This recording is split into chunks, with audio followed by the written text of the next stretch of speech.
বাড়িতে বসেই আইনি নোটিশ পেলেন সোশ্যাল মিডিয়া খ্যাত রাশিয়ান বৌদি, যার ছোট ড্রেস পরে ভিডিওগুলো নিউজ ফিডে ঘুরছে তরুণ প্রজন্মের। এবার এরই বিরুদ্ধে সরব হলেন পশ্চিমবঙ্গের এক মহিলা আইনজীবী, তিনি সঙ্গীতা দাস জানা। গত 27/7/2025 তারিখে ওই রাশিয়ান বৌদিনী নামে বাড়িতে যায় আইনি নোটিশ।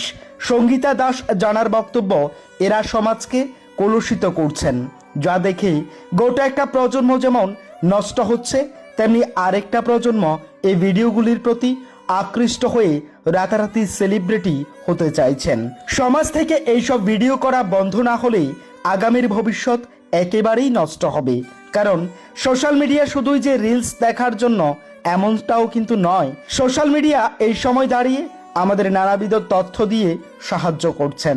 সোশ্যাল মিডিয়ায় এমন ভিডিও করার দায়ে সাবিত্রী দেহরি নামে ওই মহিলার বিরুদ্ধে পাঠানো হলো আইনি নোটিশ। সত্যি বলতে দোষ যে ওনার একার তাও কিন্তু নয়, সমাজের চাহিদা মেনে উনি করছেন এমনটা। না হয় এই মহিলা দিদি নাম্বার ওয়ানে কেন ডাক পাবেন? কেন দিদি নাম্বার ওয়ানে ওনার সফলতার কাহিনী বলতে যাবেন? জীবনের উঠানামার গল্প শুনবেন দাঁড়িয়ে রচনা ব্যানার্জি।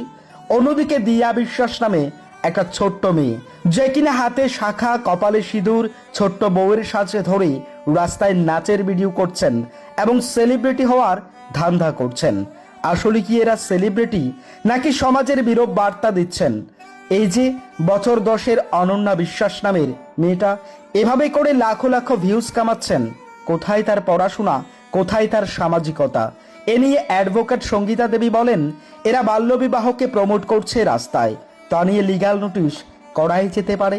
সবচেয়ে বড় ব্যাপার, এদের পারিবারিক শিক্ষাটা কতটুকু যে একটা 10 বছরের মেয়েকে রাস্তায় নামিয়ে দিচ্ছেন কয়েকটা টাকার জন্য।